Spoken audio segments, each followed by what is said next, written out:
In 1971, Ahmet Ertegun of Atlantic Records called and said he wanted to bring the Rolling Stones to our studio to record. They came in and checked into what was then the Holiday Inn in Florence, Alabama. You got to move, child. You got to move. When the Lord get ready, you got to move. You may be high, you may be low.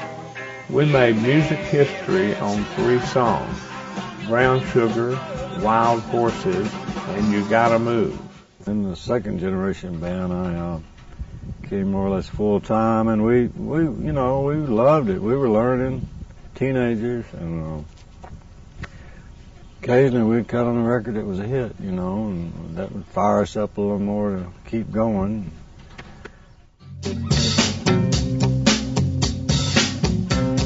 Well, a lot of people have always said, why Muscle Shoals? And I think a lot of people finally come around that had something to do with the water, the Tennessee River, And so whether that's true or not, I don't know. But I do know there were some studies made by a few folks that were musicians, and they found out that Indians predated in 1800s, 1800s, were noted for being more musical and rhythmic than other Indians. And they lived on the banks of the Tennessee. And who knows, maybe it did have something to do with the water. We don't know. Oh, I guess I have to put your flat feet on the ground. When I said that. Well, I would just say this. He is one of the best ways to describe him as what a inspiring, great player he is. We used to call him the secret weapon. In other words, Spooner had this innate ability to play something in almost every song he played on that would totally startle you. You go, wow. You know what I mean? And that's a great thing he has, and still has it. We worked together even on the Aretha sessions, Wilson Pickett.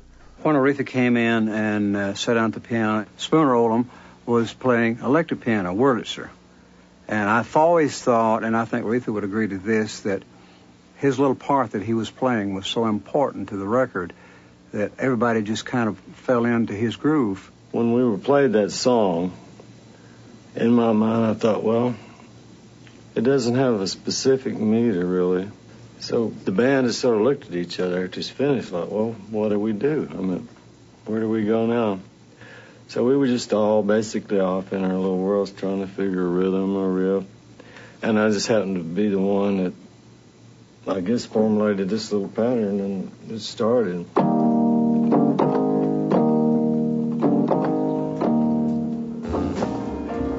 You're no good, heartbreaker. You're a liar and you're a cheat. And I don't know why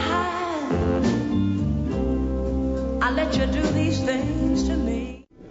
I used to be around a lot more soul music, and it was, I guess in a small way, it helped perpetuate R&B into the mainstream, along with a lot of other people, because like Aretha Franklin, for instance, and the Wilson Pickett things, they were sort of coming in not far behind the race music records, not too many years, and then I think it sort of died away because of a lot of factors.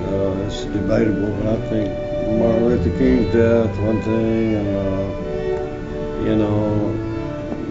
the black folks didn't change, I didn't change, we didn't change, but the era changed, That's right, that's a good way to put it, too. One thing you must realize is we all came up in the period of the 50s and 60s when all the racial trouble was going on in Selma, Little Rock, Oxford, and Birmingham, Alabama. There was no friction or problem with blacks and whites playing together in the studio. In fact, we never thought of I need somebody to help me say it one time.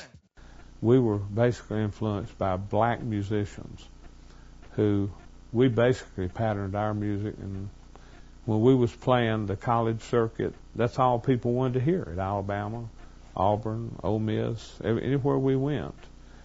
We played the black blues. I gets off the plane, Southern Airlines, and here this long, tall, white man, he walks up like he'd known me for 500 years. Hey, Wilson, come on, we're going to cut some funky records. Boy, we're going to really cut some records. Come on, Wilson. Come on. I said, wait, I'm nervous, you know what I mean? Now, what does white man know about producing a Wilson Pickett? Boy, I'm telling you, I'm going to show you the studio. I'm going to show you. Boy, we went through the cotton patch. People still picking cotton out there. I said, is that what I see what I think it is? Yeah, Wilson, they're still picking cotton down there. We still picking cotton. This studio was right over. You could see a studio from the cotton patch. And I have to tell you this, we cut Mustang Sally, all that funky Broadway, the land of 1,000 whole dances.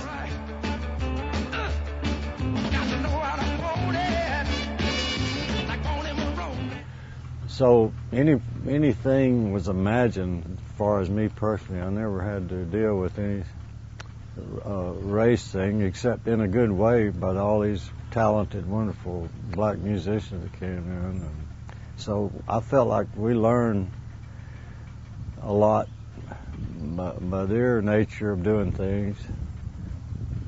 So we just sort of relished it all, rather than, we weren't diminished in any way by what was going on in the outside world.